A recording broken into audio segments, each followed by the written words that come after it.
नमस्कार. स्वातीच्या स्वयंपाकमध्ये तुम्हा सर्वांचं खूप खूप स्वागत आहे. तर आता थंडीच्या दिवसामध्ये करडीची भाजी मोठ्या प्रमाणात बाजारामध्ये उपलब्ध होते. खूप पौष्टिक असते. तर आज आपण एकदम मस्त अशी करडीची भाजी बनवणार आहोत. त्याच्यासाठी मी इथं करडीची भाजी निवडून घेतलेली आहे. करडीची भाजी घेताना व्यवस्थित त्याच्या पानामध्ये बघून घ्यायचं आहे, म्हणजे यामध्ये मोवा पडू शकतो. तर अशा वेळेस पानं चेक करून व्यवस्थित अशी भाजी घ्यायची आहे. इथं मी भाजी स्वच्छ धुवून घेतलेली आहे नीट करून. त्यासोबतच अर्धी वाटी तुरीची डाळ भिजत घातली होती 15-20 मिनिटासाठी. तीही छान अशी भिजलेली आहे. आणि इथं 7 ते 8 लसणाच्या पाकळ्या घेतलेल्या आहेत, त्या मी ठेचून घेणार आहे जराशा जाडसर अशा. आणि करडईची भाजी आपण चिरून घेऊया.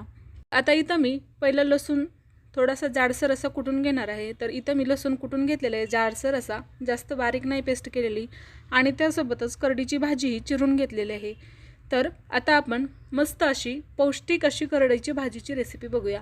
तर इकडं गॅसवरती कढई ठेवलेली, त्यामध्ये तेल घालून जिरं घातलेलं आहे अर्धा चमचा. छान असं जिरं तडतडलं की यामध्ये लसूण कुटून घेतलेला आहे तो यामध्ये घालून घ्यायचा आहे. यामुळे करडईच्या भाजीला खूप छान चव येते.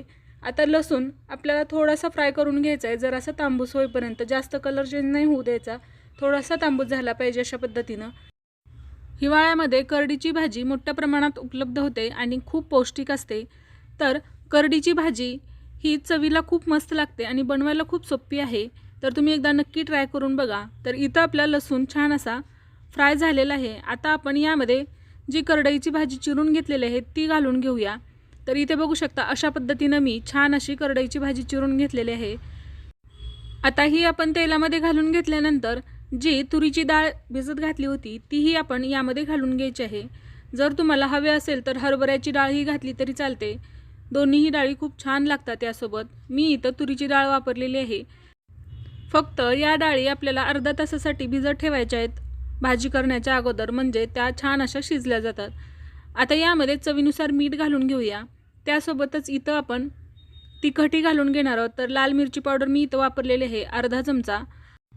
त्यासोबतच इथं मी पाव चमचा हळद वापरलेली आहे, अगदी पाव चमचा घातलेली आहे हळद.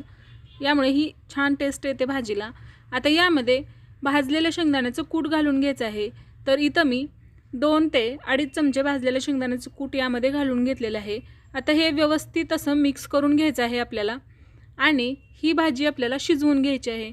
आता या भाजीमध्ये अजिबात पाण्याचा वापर करायचा नाही. जी भाजी आपण धुतलेली असते त्यामध्ये थोडंसं पाणी राहतं, त्या पाण्यामध्येच ही भाजी वाफरली जाते, शिजली जाते. बारीक गॅस करून घ्यायचा आहे आणि यावरती झाकण ठेवून ही भाजी छान अशी शिजवून घ्यायची आहे. तर इथे बघू शकता अजिबात पाण्याचा वापर, यामध्ये एक्स्ट्रा पाणी घातलेलं नाही. जे भाजीचं पाणी आहे त्याच पाण्यामध्ये ही भाजी शिजते. आणि यावरती आता आपण झाकण ठेवूया. मधून 1-2दा मिक्स करून घ्यायची आहे, जेणेकरून ती तळाला चिकटणार नाही. तर इथे आपण ही भाजी 1-2 वेळा मध्ये मिक्स करून घ्यायची आहे, जेणेकरून ती तळाला चिकटणार नाही आणि ही भाजी व्यवस्थित अशी एकसारखी शिजलीही जाईल. तर इथं एकदा मी मिक्स करून घेतलेले आहे आणि त्यानंतर परत एकदा यावरती झाकण ठेवलेलं आहे. परत आपण ओपन करून परत मिक्स करून ही भाजी बघूया, चेक करून शिजली आहे की नाही. तर तुम्ही इथे बघू शकता किती मस्त असा कलर आलेला आहे या भाजीला. तर इथं भाजी आपली मस्त अशी शिजलेली आहे आणि ही भाजी सर्व करण्यासाठी तयार आहे. तर ही भाजी ज्वारीच्या भाकरीसोबत खूप मस्त लागते, त्यासोबतच चपातीसोबतही खूप छान लागते. तर तुम्ही ही रेसिपी नक्की ट्राय करा. एकदम सोपी आहे, झटपट आहे आणि चवीला खूपच मस्त आहे. तसेच ही पौष्टिकही आहे. तर या हिवाळ्याच्या सीझनमध्ये ही भाजी सगळीकडे उपलब्ध असते. तर तुम्ही एकदा नक्की ट्राय करून बघा. ही रेसिपी आवडली असेल तर चॅनलला नक्की लाईक, शेअर आणि सबस्क्राईब करा. सोबतच बेल बटन दाबायलाही विसरू नका, ज्यामुळे माझ्या नवनवीन रेसिपीच्या नोटिफिकेशन तुम्हाला मिळतील. तर भेटूया असाच नवीन रेसिपीसोबत. तोपर्यंत धन्यवाद.